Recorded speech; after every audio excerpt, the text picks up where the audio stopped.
बदल दे दुनिया आपकी नए फेयर एंड लवली का 4 स्टेप एक्शन। पहला सनस्क्रीन धूप से बचाए, दूसरा चिपचिपाहट घटाए, तीसरा चेहरे से दाग हटाए और चौथा भीतर से निखारे आपको।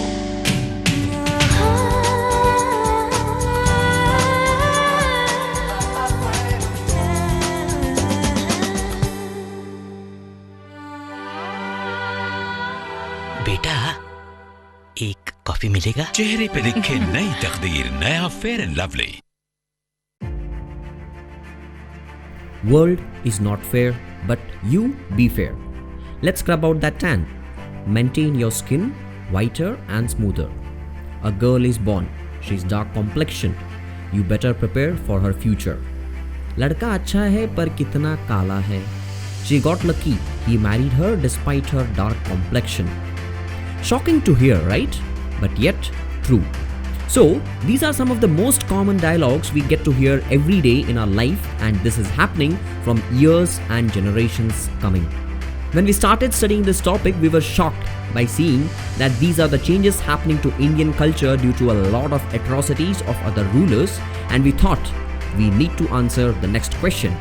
You're watching UniWhy, and in this episode, let's explore why Indians want to get fair. How did this actually begin? Is it just a common problem of today, or is it the generations of problem being evolved? And the truth is, it is the problem of generations to generations being passed on to and still alive in the 21st century, which has become a part of society. Being fair is equivalent to being a successful person. Shocking, isn't it? If we delve a bit deeper, the answer isn't so straightforward anymore. Our obsession with fair skin stems from the fact that we used to equate fair skin to prosperity. To understand this, there are 3 important points to be considered. The British rule in India lasted from 1858 to 1947. As a result, quite few generations grew up in an India that was ruled by people with white skin. At some point, fair skin tone became synonymous with the elite class that Indians weren't allowed to be a part of. The people who ruled us had good food, good clothes. They didn't die of hunger. In short, they were prosperous. India has been a free country for just 70 years now, and we are yet to come out of the mentality that fair equals prosperity. Secondly, one of the major professions in India was that of a farmer. The farmers toiled under the scorching sun, which made their skin darker. But the farmers weren't that rich. On the other hand, scholars and businessmen were not only better off financially, they were also fairer as they would sit in the comfort of their own houses. So again, fair skin equaled prosperity. Thirdly, the advertising industry is cashing in on this obsession due to the above points. In all its advertisements of Fair and Lovely, it has espoused to be the cure for dark skin. Such advertisements have always disempowered women because they have encouraged the notion that women have to be fair and pretty to be eligible for marriage. We all grew up watching this ad where a girl is rejected by the groom's family because she is dark-skinned. A relative then advises her to use Fair and Lovely, and within 4 to 5 weeks, she becomes fair. She bumps into the same person who rejected her. He insists on marrying her and she agrees. This is purely dumb. Guess what? In one fairness cream ad, the girl even gets the job because she is fairer. The bleaching syndrome. Indian history offers some answers. Throughout medieval and modern history, the Indian subcontinent has been on the radar of various European settlers and traders, including from 15th to 17th centuries, the Portuguese, Dutch and French. The subcontinent was invaded and partly ruled by the Mughals into the 16th century, and colonized by the British from 17th century onwards until independence in 1947. During the British Empire, skin tone prejudice became formally ingrained. The colonizers kept light-skinned Indians as allies, giving them extra advantages over the rest of the blacks.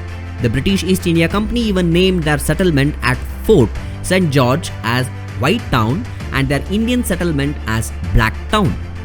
Many people from lower castes have dark skin because for generations they have been subjected to hard physical labor in the sun. Since caste and class often intersect, Fair skin is also perceived as being evidence of better financial and social status of a person.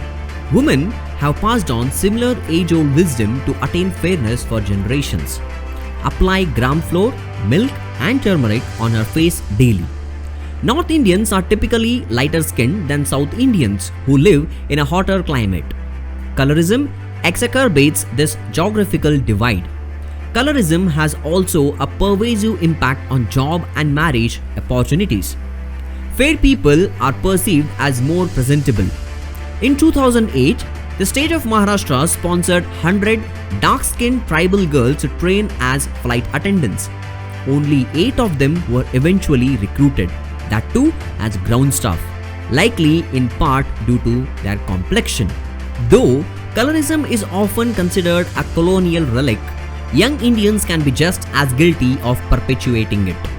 Color discrimination has also played a huge role in the world's most prodigious film industry. Bollywood films often feature songs that glorify fair skin and deride darker skin shades. So now it's time for us to sign off. And before sign off, we would like to tell something really important. Fair and Lovely brand has announced that they are removing fair word from their branded product as well as white and whitening. But does it really matter? It's like removing the word gutka and adding the same name as pan masala but yet selling the same product.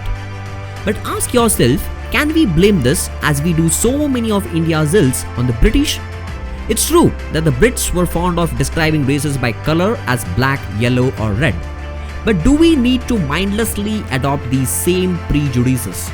Let us know your thoughts in the comments below, and do let us know which question should we answer you next. And remember, if you don't know why, ask it on UniWhy. We will see you in the next episode. Until then, have a good one.